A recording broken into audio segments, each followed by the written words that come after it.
प्यारे बच्चों, good morning. मैं जयप्रकाश तिवारी, क्लास 5 हिंदी।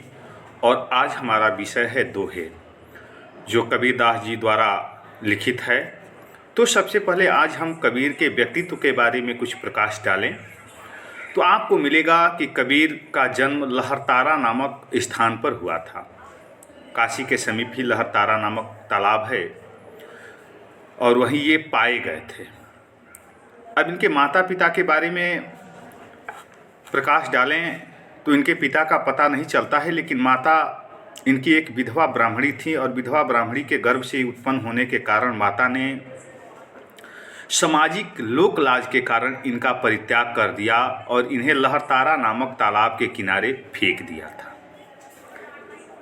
विद्वानों का मत है कि जब इनका जन्म हुआ, जब ये पाए गए थे, उस समय इनकी अवस्था नवजात थी, करीब ये 24 घंटे के थे। इसलिए विद्वानों ने यह स्वीकार किया है कि इनका जन्म लहरतारा में ही हुआ था। अब जन्म सन के बारे में देखा जाए तो इनका जन्म सन है 1398 ईस्वी, लहरतारा नामक तालाब के किनारे। इनके माता पिता नीरू और नीमा नामक मानस माता पिता रहे हैं, क्योंकि पालन पोषण का उत्तरदायित्व नीरू और नीमा के ऊपर पड़ा। उनके कोई संतत नहीं थे। नीरू और नीमा ने इन्हें लहरतारा के किनारे पाया, इसलिए इन्हें अपने संतति का रूप प्रदान किया। नीरू और नीमा का भी कार्य इस्लाम धर्म से संबंध रखते थे, इस्लाम संप्रदाय से संबंध रखते थे। इस कारण उनका जो दैनिक कार्य था, दैनिक कर्म था, वो कपड़ा का सिलाई करना था। कपड़े की सिलाई से अपनी जीविका चलाते थे। अभी तक तो वो 2 थे, लेकिन अब तीसरा व्यक्ति भी उसके पास था, जिसका बाद में चल करके नामकरण उन्होंने कबीर किया, अपने धर्म संप्रदाय के अनुसार। और उनके ऊपर भी पारिवारिक उत्तरदायित्व का निर्वहन पड़ने लगे। इसलिए कबीर भी कपड़े का सिलाई करना शुरू किए। दुर्भाग्य से ये विद्यालय नहीं जा पाए। कबीर ने स्वयं कहा है कि मसी कागज छुओ नहीं, कलम गहो नहीं हाथ, कि मैंने कभी भी कागज, कलम और स्याही का स्पर्श तक नहीं किया। इसलिए इनके पास, कबीर के पास जो भी ज्ञान था वो पुस्तकीय नहीं था। गुरु के सत्संग में जाते थे, सज्जनों के सत्संग में जाते थे, विद्वानों के संगत में जाते थे। इसलिए इनकी जो ज्ञान थी वो गुरु के द्वारा ही प्राप्त थी, अपुस्तकीय थी, अपरा ज्ञान थी। और इस प्रकार कर्म पर विश्वास करते हुए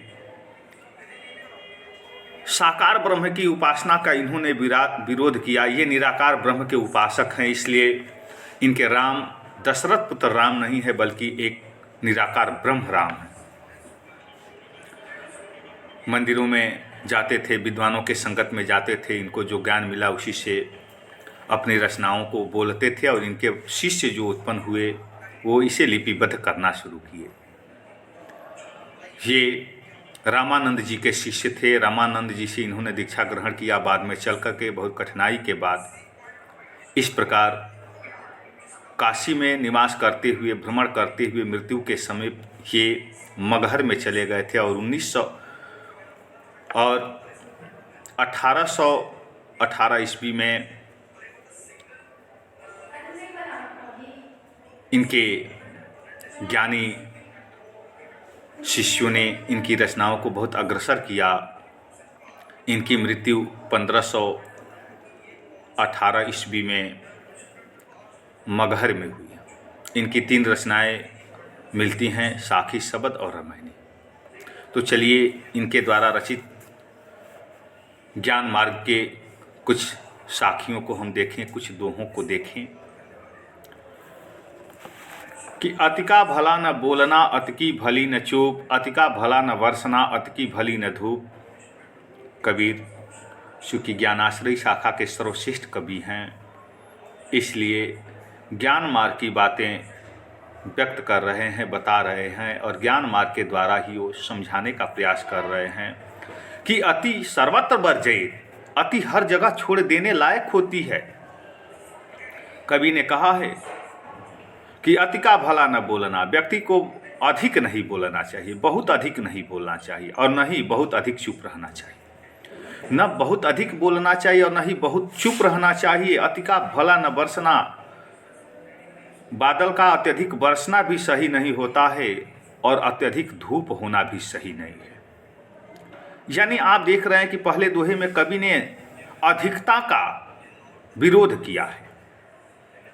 संस्कृत के विद्वानों ने भी इसको माना है, स्वीकार किया है कि यदि अति जहाँ भी होती है तो अति सर्वत्र वर्जित, अति हर जगह छोड़ देने लायक होती है। इसलिए कवि ने कहा है कि बहुत ज़्यादा नहीं बोलना चाहिए, बहुत ज़्यादा चुप नहीं रहना चाहिए, बहुत ज़्यादा वर्षा भी नहीं होना चाहिए, तो बहुत ज़्यादा धूप भी नहीं होना चाहिए। दूसरे दोहे में कबीर ने कहा है कि ऐसी बानी बोलिए मन का आपा खोए और औरन को शीतल करे आपहु शीतल। मनुष्य को ऐसे वचन का प्रयोग करना चाहिए, ऐसे वाणी बोलना चाहिए कि मनुष्य स्वयं में खो जाए, मनुष्य स्वयं में खो जाए, अपने आप में भूल जाए कि मैं कैसा वाणी बोल रहा हूँ, अपना गर्व अहंकार समाप्त कर जाए। औरन को शीतल करे आपहु शीतल। ऐसी वाणी बोलने से वह दूसरे को भी शीतलता प्रदान करता है, सुख प्रदान करता है और स्वयं भी उसे सुख की प्राप्ति होती है। अब हम कबीर के बाद रहीम के बारे में देखें तो रहीम ने प्राकृतिक चित्रण बड़े ही सुंदर तरीके से किया है।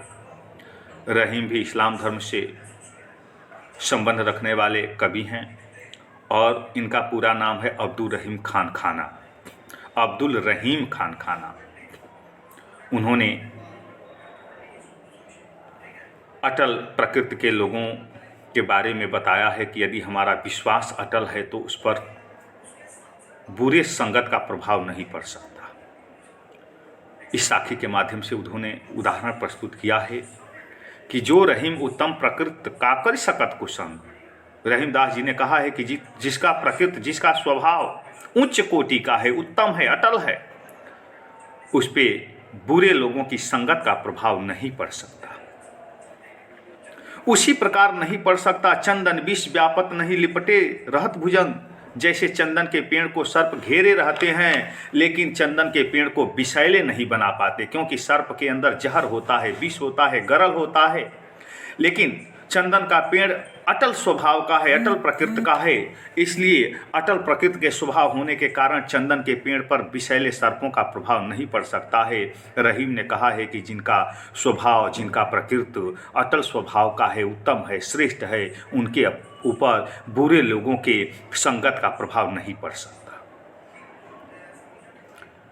फिर अब समाज के हर व्यक्तियों में समानता स्थापित करते हुए रहीम ने कहा है कि रहीमन देख बड़े न को लघु न दीजिए डार, जहां काम आवे सुई कहा करे तलवार। रहीमदास जी ने कहा है कि हे संसार के मनुष्यों, तुम बड़े व्यक्तियों के संसर्ग में आकर बड़े व्यक्तियों से मित्रता करके छोटे व्यक्तियों का परित्याग मत करना, बड़े वस्तुओं को प्राप्त करके छोटे वस्तुओं का भी त्याग मत करना, क्योंकि जहां आप सुई से कार्य कर सकते हो वह कार्य तलवार नहीं कर सकता, और जो काम आप तलवार से करना चाहते हो वह काम सुई से नहीं हो सकता। इसलिए हमें सबके साथ, सबको लेकर के चलना चाहिए। सबका साथ सबका विकास, हमारे साथ सभी लोग जुड़े हों, हमें ऐसा प्रयास करना चाहिए। अब कवि वृंद की रचनाओं को हम देखें कि विद्या धन उद्यम बिना कहो जुपावे कौन, आ बिना डुलाए ना मिले ज्यों पंखाती। विद्या रूपी धन और बिना परिश्रम का नहीं प्राप्त कर सकता है। बताओ, बिना परिश्रम से आज तक किसने विद्या ग्रहण किया है? डिग्री ले लेगा, विद्या ग्रहण नहीं कर सकता, दक्षता नहीं आ सकती, क्योंकि ज्ञान और डिग्री में फ़र्क है। डिग्रियां खरीदी जा सकती हैं, डिग्रियां लोग खरीद रहे हैं, लेकिन ज्ञान नहीं खरीद पाएंगे।